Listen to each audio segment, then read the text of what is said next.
Bonjour à tous. Bonjour. Bienvenue sur le live Fort Prof qui va se concentrer sur le décryptage des sujets zéro. Donc on va attendre quelques instants que vous soyez nombreux, que vous nous rejoigniez. On voit, c'est en train de s'activer. Vous nous rejoignez progressivement. Bienvenue à tous. Bienvenue.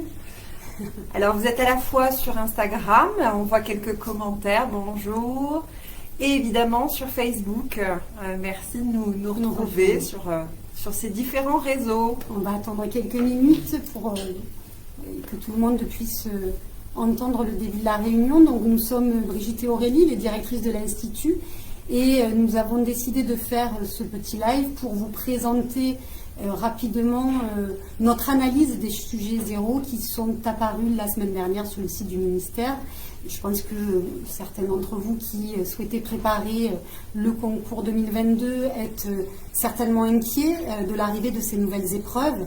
Et le but, c'est de vous amener à relativiser et vous expliquer un peu mieux comment travailler ces épreuves et qu'est-ce que va attendre le jury au moment de votre travail. Donc, pas d'inquiétude, on va essayer de répondre. Alors évidemment, pour le moment, on va vous présenter les épreuves et les sujets zéro en particulier. Et ensuite, il y aura un temps de questions-réponses. Donc, n'hésitez pas à écrire vos questions sur le chat, soit de Insta, soit de Facebook, pour que nos collaborateurs puissent nous les communiquer et que nous puissions vous apporter un maximum de réponses, sachant évidemment que nous continuerons à répondre à vos questions, même une fois le live terminé. D'accord ? On peut y aller, Aurélie? Allez, c'est parti. Allez, je on y va, comme commencer. Ça. Très bien, on avait dit à peu près un quart d'heure, 20 minutes en fonction de vos questions. Alors, première question que vous êtes tout à fait en légitimité de vous poser, c'est quoi un sujet zéro? C'est vrai qu'on voit souvent apparaître ce terme-là depuis quelques jours. Un sujet zéro, c'est un sujet qui va nous servir d'exemple, en fait, et qui va nous permettre de donner des exemples de ce qui va être attendu. Donc, pour nous, Fort Prof, ils nous ont servi à vérifier en particulier que l'interprétation que l'on avait fait du projet de réforme et du texte officiel de réforme était bien dans le sens qu'on avait anticipé. Donc ça sert vraiment à ça, ça sert à vous donner un exemple des attentes du jury. Donc les sujets zéro ont été publiés la semaine dernière, donc si vous les avez consultés, on pourra vous mettre le lien où vous pourrez les retrouver. On en avait 2 en français, on en avait 1 en maths et on en avait 4 en tout dans l'épreuve d'application, en particulier 2 dans le domaine d'histoire, géo et enseignement moral et civique et 2 autres dans le domaine des arts. Sachant que pour les sciences, pas d'inquiétude, il est bien précisé que sur le même, qu'ils vont arriver dans les jours prochains, donc évidemment on les mettra également à disposition. Voilà. Alors on nous pose souvent la question des sujets zéro pour les épreuves orales. On n'a pas de visibilité, on ne sait pas s'il y aura des sujets zéro pour les épreuves orales. Si on se réfère aux années passées, il n'y en a pas forcément eu. Donc autant vous aurez la visibilité sur les sujets zéro des épreuves d'admissibilité, mais pas forcément des épreuves d'admission. On l'espère, mais bon, ça, on ne peut pas l'anticiper à l'heure d'aujourd'hui. Alors avant de rentrer dans le détail de ces sujets zéro, on va rappeler les niveaux attendus. Oui, alors sur quoi vont se baser les épreuves, Alors bien évidemment, on va se baser sur les programmes de l'école primaire qui sont à votre disposition sur le site EduScol. On va évidemment attendre de vous que vous maîtrisiez et fassiez référence à ce fameux socle commun de connaissances, compétences et culture. Donc là toujours disponible sur les sites officiels du ministère. On parle précisément des programmes des cycles 1 à 4. Alors pour les non-spécialistes, les cycles 1 à 4 couvrent la scolarité de la maternelle, de la petite section, très petite section, à la fin de collège. Donc, très important. Voilà. Il est aussi évidemment précisé qu'il vous faudra et qu'il faudra aux candidats des connaissances didactiques en français et mathématiques Alors, pas seulement, puisque l'épreuve d'application sur laquelle on va revenir fait référence à différentes disciplines. Donc, il faudra aussi des connaissances disciplinaires dans les différentes disciplines proposées aux élèves à l'école, dans l'école primaire. Alors, on fait un tout petit focus aussi sur ce qui est apparu et a été actualisé sur le site Devenir enseignant pour le français et les mathématiques. Certains d'entre vous l'ont peut-être noté. Il est précisé notamment que pour la partie nombre et calcul, on va faire référence au programme de la seconde générale et technologique et première. Il est aussi écrit la même chose pour le français. Donc, il faut vraiment, pour toute la partie disciplinaire, les connaissances, vraiment les notions, on sera sur un niveau seconde, première, générale et technologique. Voilà. Donc, rappel des points attribués à ces 3 épreuves d'admissibilité. Donc, elles seront chacune notées sur 20 points, coefficient 1, donc avec, attention, une note inférieure ou égale à 5 sera une note éliminatoire. Donc le but, ça sera quand même d'avoir au-delà de 5 minimum, mais certainement beaucoup plus, évidemment. La grande particularité, cette réforme vient à mener à des différences par rapport à l'ancien format concours. En particulier sur les disciplines mathématiques et français, vous avez bien remarqué qu'il n'y a plus de didactique. Donc là, ça va être une épreuve pour l'admissibilité qui va être uniquement sur les notions. Donc c'est ce qu'on a dit, donc c'est la grande différence avec les anciennes sessions de concours. La didactique, on ne la retrouvera finalement que dans l'épreuve d'application, où du coup vous pourrez montrer que vous avez commencé à assimiler les programmes et à comprendre les enjeux en tant que professeur des écoles. Dans l'épreuve d'application, nous rappelons que 2 dominantes seront choisies, en particulier en histoire-géographie, enseignement moral et civique et dans le domaine des arts. Sciences et techno, ça sera forcément sur un des domaines de sciences et technologie, sachant que sciences et technologie, c'est très vaste. Le programme est vaste. Jusqu'au cycle 4, c'est la biologie, c'est la physique, la chimie et c'est la techno, donc c'est assez conséquent. Sur les 2 autres domaines, donc il est précisé par la réforme que 2 dominantes seront précisées. La difficulté, c'est qu'à l'heure d'aujourd'hui, on ne sait pas à quel moment vous connaîtrez ces 2 dominantes. C'est-à-dire que dans l'histoire géo-EMC, on vous définira 2 dominantes. C'est-à-dire qu'il y aura, par exemple, que l'histoire et l'EMC ou que la géo, l'EMC. Et pareil dans les arts. Vous savez que les arts, ça va regrouper l'éducation musicale, les arts plastiques et l'histoire des arts. Évidemment, là pareil, il y aura 2 dominantes sélectionnées au titre d'une session. C'est-à-dire qu'une année, ça peut être histoire des arts, éducation musicale, et l'année d'après, ça sera différent. La grosse difficulté, c'est qu'on ne sait pas quand. Donc, il est probable que vous deviez, en début d'année, commencer à travailler les 3 dominantes par précaution, parce que si vous attendez le dernier moment de connaître vraiment les 2 dominantes, vous serez préparé sur pas grand-chose, puisque ce sont des domaines très vastes. Donc nous, on va vous inciter. Alors on va y revenir avec les sujets 0 d'ailleurs, c'est qui ça, illustrent exactement. Bien. Et la particularité aussi, ce qu'on a pu voir dans ces sujets 0, c'est que contrairement à ce que nous, on avait compris, c'est-à-dire qu'on se disait pour chaque sujet, il y aura 2 thèmes, en fait. Si c'est les 2 dominantes histoire-géo, vous aurez un sujet d'histoire, un sujet en géographie. On pensait, nous on avait compris que ça serait noté 10 points, et dans le sujet 0, on s'est rendu compte que pas du tout. Par exemple, dans le sujet exemple, on a un sujet en géographie qui est noté 13 points et un autre qui est noté 7 points. Donc ça dépendra un peu de l'importance du sujet. Donc voilà, tout ça, c'est quand même des choses qui seront à éclaircir et qui, je l'espère, seront définitifs en cours d'année, mais la nécessité va être de travailler sur ces disciplines dès le départ. Voilà. On revient un petit peu plus en détail maintenant sur l'épreuve disciplinaire de français. Alors, comme vous l'avez peut-être vu, 2 sujets 0 ont été proposés pour l'épreuve de français.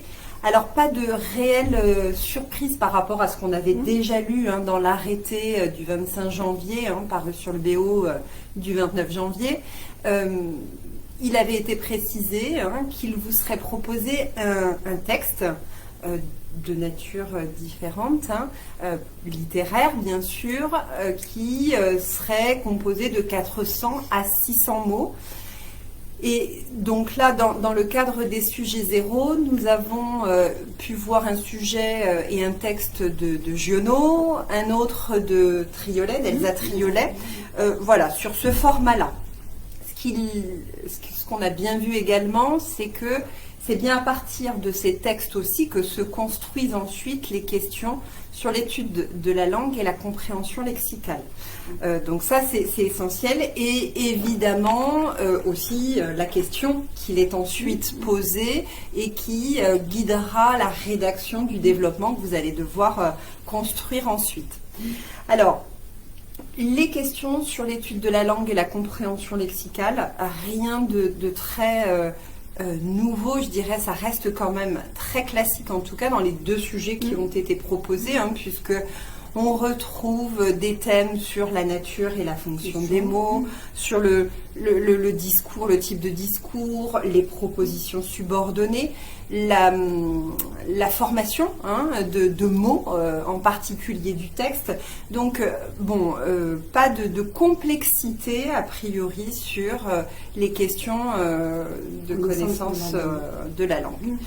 Alors ensuite, les sujets étaient intéressants par rapport au développement structuré, puisque forcément, vous l'avez vu, on pourra avoir des textes littéraires, poétiques, on peut tout imaginer en tout cas autour de ces textes. Donc il faudra évidemment aussi travailler très certainement à enrichir aussi votre culture littéraire et construire ensuite un plan pour pouvoir répondre à la question en faisant référence. Alors, vous aurez certainement des arguments qui viendront, mais là on vous demande de prendre position.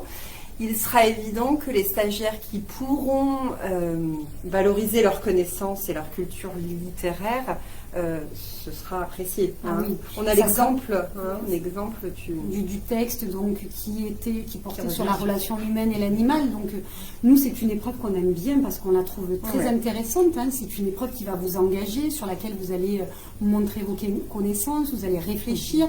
Donc c'est intéressant cette relation entre l'animal et l'humain. Et ça, évidemment, il va falloir dans l'histoire. On les a aimés, on les a moins aimés. Quelle place ont-ils eu, etc. Donc c'est cette relation, et quels auteurs ont pu parler de la relation entre l'humain et l'animal. Donc il y en a plein, là ça me vient spontanément, mais évidemment c'est quelque chose sur lesquels vous l'avez étudié, c'est des choses que vous avez vues quand vous étiez au collège, au lycée, donc ça va revenir. Et c'est vrai que là vous ne pourrez pas faire l'impasse, c'est-à-dire qu'il va bien falloir que vous puissiez mettre derrière ce texte qui sera mis en évidence d'autres textes qui en ont parlé à un moment donné. Donc c'est pour ça qu'on me dit qu'il va être important de travailler votre culture littéraire sur quelques grands noms. Évidemment, vous ne pourrez pas tous les connaître, mais connaître les grands courants littéraires, c'est fondamental. Donc ça s'apprend, et c'est intéressant, et ça va vous permettre de montrer votre culture sur ce domaine-là. Tout en s'appuyant évidemment sur une méthodologie sur laquelle on reviendra avec vous et qu'on travaillera avec vous pour bien structurer aussi votre écrit. Ça, c'est vraiment essentiel. Il faudra que vous arriviez à comprendre comment se construit un argumentaire raisonné, réfléchi. Ça, c'est quelque chose que nous, on apprendra chez Fortprof, parce qu'il y a un plan, on vous guidera sur des plans types qui vous aideront vraiment à travailler cet argumentaire. Donc, qu'elles s'entraîner, voilà. Donc, aucun problème. Et nous et tous nos profs qui ont vu les sujets zéro, ont vraiment beaucoup tous apprécié cette épreuve de français. Donc elle est intéressante, et elle sera intéressante pour le jury, pour vous évaluer également. La seconde épreuve d'admissibilité, c'est les mathématiques. Donc les mathématiques, aucune surprise par rapport à ce qu'on connaissait, sauf qu'il n'y a plus de didactique de mathématiques sur cette épreuve-là, sur la première épreuve d'admissibilité. Donc c'est 3 exercices au moins. Donc dans le sujet zéro qu'on a imprimé, donc c'est 5 exercices qui sont tous indépendants les uns des autres. Donc ça, on sait, c'est bien. Ça vous permettra de faire prioritairement un exercice avant l'autre, puisqu'il n'y aura pas de dépendance les uns les autres. Donc pour nous, cette épreuve-là, elle est sans surprise. À partir du moment où on a travaillé sur la notion niveau collège et un petit peu plus pour les nombres et calculs, comme vous l'a dit Aurélie, parce que nombres et calculs, ils annoncent d'ores et déjà un niveau plutôt seconde et première. Il n'y a aucune surprise. Hein, ils sont pas, on ne va pas dire que c'est facile, parce qu'évidemment, si vous les lisez, vous allez dire quand même, mais c'est un entraînement et ça le degré de complexité sera pas plus compliqué que ce que vous avez préparé cette année. Voilà. Donc, gardez confiance là-dessus, hein, c'est un entraînement, c'est du travail, mais pas de problème pour nous. L'épreuve d'application, c'est celle qui dénote un peu parce que c'était un peu ce qu'on connaissait à travers le dossier, sauf que vous ne préparez plus un dossier. Vous allez arriver et avoir un sujet sur un domaine de votre choix. Ça sera des mélanges des connaissances disciplinaires et didactiques, hein, donc pour quand même que le jury, sur la première épreuve de recrutement, si vous imagine d'ores et déjà, hein, comme futur professeur des écoles, on voit bien sur les sujets zéro, par exemple sur l'histoire géo EMC, que le sujet de MC mélange déjà, viennent déjà sur des notions de CSE. Donc il est très intéressant, parce que finalement, ça se recoupe, et quand vous allez travailler la CSE, finalement, vous avez beaucoup d'éléments pour travailler sur ce dossier de MC, sur ce sujet de MC. Comme le sujet de géographie également, qui revient vraiment sur la notion d'habitabilité. Ça fait partie des programmes, hein, très clairement. On va évidemment devoir s'interroger sur ce que ça signifie dans le champ scientifique, hein, puisque vous pourrez aussi avoir évidemment des questions purement notionnelles et scientifiques sur ce thème-là. Donc c'est habiter dans les espaces urbains, touristiques, les lieux de vie. Voilà, faire référence à tout cela, les caractéristiques des lieux de vie. Donc évidemment, un sujet assez riche, hein, et assez large. Alors après, ce sera évidemment comment l'appliquer au champ scolaire. Et c'est ce que vous allez vraiment devoir démontrer pendant l'épreuve d'application, et ce sur quoi vous allez devoir rédiger, hein, pendant 3 heures. Alors, même chose pour les sujets zéro sur l'histoire. Hein. On a vu qu'il y avait un sujet autour des rois de France. Hein. Donc, évidemment, il va falloir revenir sur les connaissances que vous avez, les connaissances historiques, et connaître les grands rois de France, comme aussi le sujet sur Jules Ferry. On voit bien qu'il y a une attente de la maîtrise des programmes et des grands champs historiques et géographiques, et pareil pour l'enseignement moral et civique. Voilà. Une épreuve avec 2 sujets qui sont, tu l'as dit tout à l'heure, hein, bien dissociés, avec une répartition des points qui sera peut-être un peu différente d'un sujet à l'autre, et même chose pour les arts. Exactement. Alors, donc on a parlé des fondements scientifiques, hein, de la discipline ou du domaine choisi. Il y aura évidemment, sur la partie didactique, une partie conception ou analyse de séance. Hein. Donc ça, évidemment, ça se travaille également. Comment on exploite des documents, comment on conçoit une séance, une séquence, comment etc. penser la séquence, comment penser la séquence, détailler une séance en particulier autour du thème. Donc ça pareil. Donc nos stagiaires de la session 2021 le travaillaient dans leur dossier de mise en situation professionnelle. C'est un peu la même chose, sauf que du coup, il faudra être capable de le faire en 3 heures de temps. Hein. C'est la particularité, c'est que c'est quand même quelque chose de conséquent, puisqu'il y aura plusieurs sources documentaires à lire, et ensuite mettre en forme tout ça pour répondre et aux questions scientifiques, et également sur la partie didactique, conception ou animation d'une série. Donc voilà, ça s'apprend, et nous, il nous semble évidemment essentiel dans cette discipline-là que vous ayez un niveau de remise à niveau sur le domaine vraiment très poussé. Hein, donc on répond à l'une des questions, hein, c'est bien cycle 4. C'est cycle 4, c'est-à-dire je qu'on fait un collège.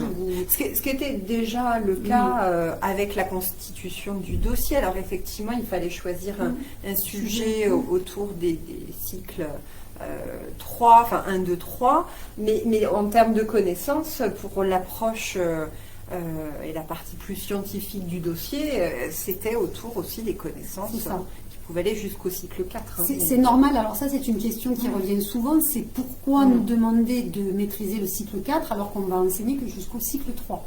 Eh bien, évidemment, je vous dirais que quand on est professeur des écoles, on ne va pas se contenter de vous que vous sachiez juste expliquer la notion que vous enseignez, mais évidemment en savoir plus, puisque le maître, la maîtresse est censée en savoir toujours plus que l'élève. Donc c'est un concours, du coup on va évidemment chercher à sélectionner les meilleurs. Et je dirais que c'est pas très grave, parce que finalement tout est lié. On parlait de l'histoire des rois de France, alors évidemment, les rois de France jusqu'au cycle 3, les enfants l'étudient. Après, on va aller en profondeur au cycle 4, on va aller dans du détail, dans des histoires un peu plus profondes donc ça sera la continuité, donc vous l'enseignerez pas jusqu'au cycle 4, mais c'est important pour un concours qu'on vous évalue sur un niveau supérieur. Après, on est évidemment assez clair sur le fait qu'on n'attendra pas non plus de vous que vous soyez historien, géographe, puisque comme c'est déjà le cas lorsque nos stagiaires passent les épreuves orales, les jurys accepteront toujours une absence de réponse sur un point purement disciplinaire. Par contre, là où ils seront certainement extrêmement exigeants, c'est sur la conception et l'animation de la séquence que vous allez proposer en tant que futur professeur des écoles. Donc, évidemment, vous aurez probablement plusieurs questions disciplinaires et il faudra quand même y répondre. Si il y en a une sur laquelle vous pêchez, c'est forcément pas celle, et c'est pas sur ce point que vous serez pénalisé, que vous auriez une note éliminatoire. Une grande attente par rapport évidemment au métier et à la conception de la séquence et de la séance. Exactement. Donc nous, chez Fort Prof, comment on a envisagé de travailler cette épreuve? Parce que c'est évidemment l'épreuve qui inquiète le plus nos candidats. Alors déjà, on est en train, évidemment, avec nos équipes de concepteurs et nos référentes, de travailler sur une remise à niveau conséquente. Donc elle est quasi finalisée, bouclée. On est en train de finaliser les arts. Donc dites-vous que vous aurez tous les éléments pour au moins rentrer dans les fondements scientifiques du domaine que vous choisirez. Donc si vous inscrivez, nous ce qu'on va vous conseiller évidemment, c'est dès le départ, c'est de vous positionner sur un domaine déjà. Stratégiquement, alors c'est pas évident. Voilà. Et c'est vrai qu'en ce moment on est appelé par des personnes qui nous disent mais comment choisir?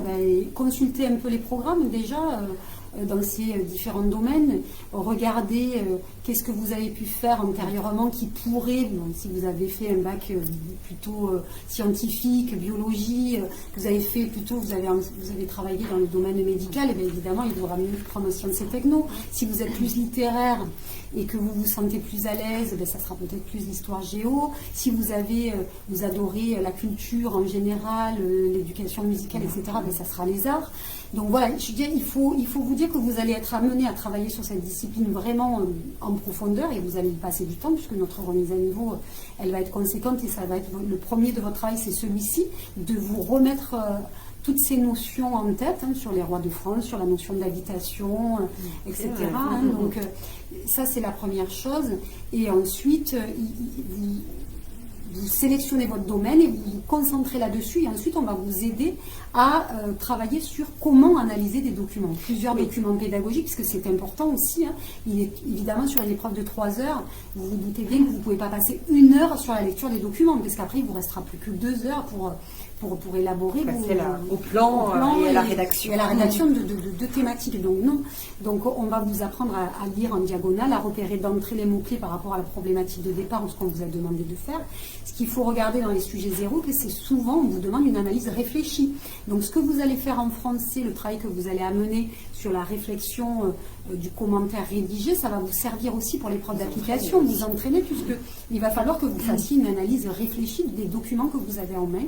Donc voilà, c'est à peu près comme ça. Et c'est bien aussi parce que dans le texte officiel, il est précisé que le jour du concours, vous aurez un sujet, et ça sera proposé à tous les candidats, un sujet pour les sciences, pour l'histoire, géographie, EMC, et un pour les arts. Donc, priorisez un des domaines, puisque vous savez que vous aurez un sujet. C'est en tout cas ce qui est clairement écrit dans le texte officiel. C'est ça.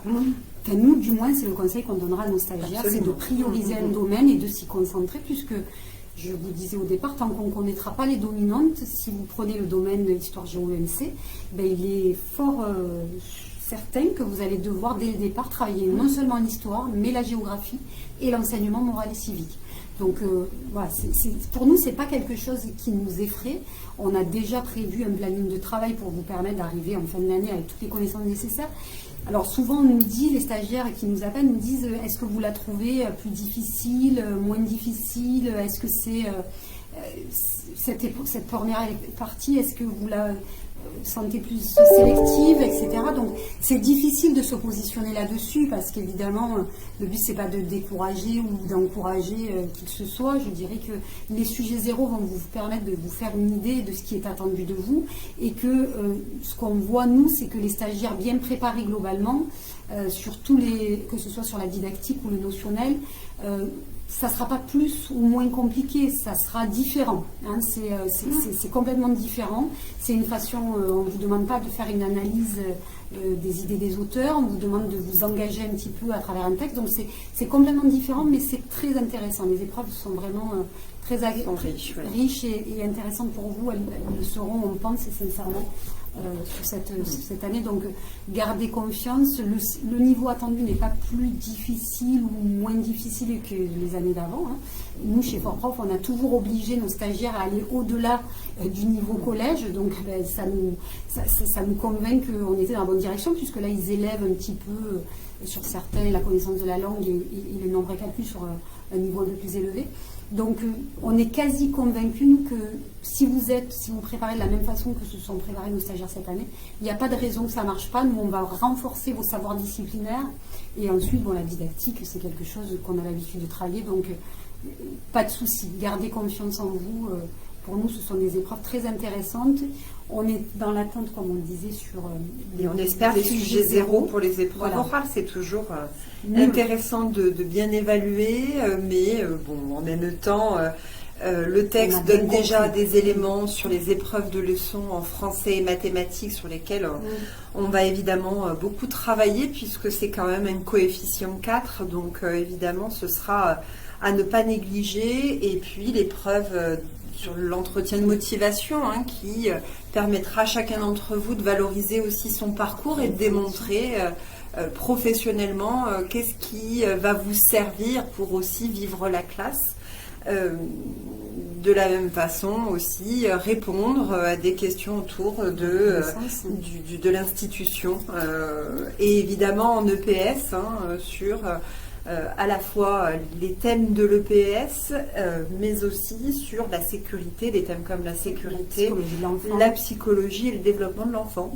Voilà, mais on est globalement très positif. C'est en tout cas pour nous très intéressant de travailler sur ce qu'on vous proposera à la rentrée et vous aurez entre les mains ce qu'il faut pour pouvoir préparer toutes les épreuves.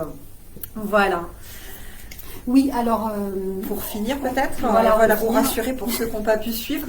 Voilà, donc évidemment cette vidéo sera diffusée en replay sur Facebook et sur Insta, donc n'hésitez pas à reconsulter, n'hésitez pas à poser vos questions. Je pense que Jade qui est là, on a fait le tour des questions, donc on y répondra dans l'après-midi pour que vous ayez, si on n'a pas abordé certains points. Donc voilà, on espère pouvoir faire un prochain live sur les épreuves d'admission et sur les sujets zéro des épreuves d'admission. En attendant, ayez confiance en vous. Évidemment, n'hésitez pas à nous appeler, nous poser toutes vos questions là auprès de l'équipe des conseillers. On pense évidemment aussi à notre promo là qui vient de passer les épreuves. Vous allez performer et bien, on n'est pas inquiet parce qu'on est très présent pour vous préparer aux épreuves orales et vous allez être les plus convaincants. Donc, allez-y confiants, on pense et on sera avec vous. Et pour ceux qui se diraient qu'ils ont complètement loupé, ce qui n'a pas l'air d'être trop le cas de nos stagiaires, mais quand même certains peuvent des personnes qui peuvent plus douter que d'autres. C'est aussi ce qu'on nous demande, mais est-ce qu'on ne va pas être pénalisé? Pas du tout, parce qu'en fait, on a travaillé sur un format de concours complètement différent, mais on a travaillé la même chose. Donc, restez confiants, tout ce que vous avez appris cette année vous servira forcément pour l'année prochaine. Donc, pas de souci, mais on espère quand même vous voir nombreux à réussir sur cette session 2021, puisque les premiers retours sont quand même globalement très positifs. Donc, allons-y, dernière ligne droite pour les oraux. Et à bientôt. À bientôt. Au Merci revoir, à Anne. tous. Au revoir.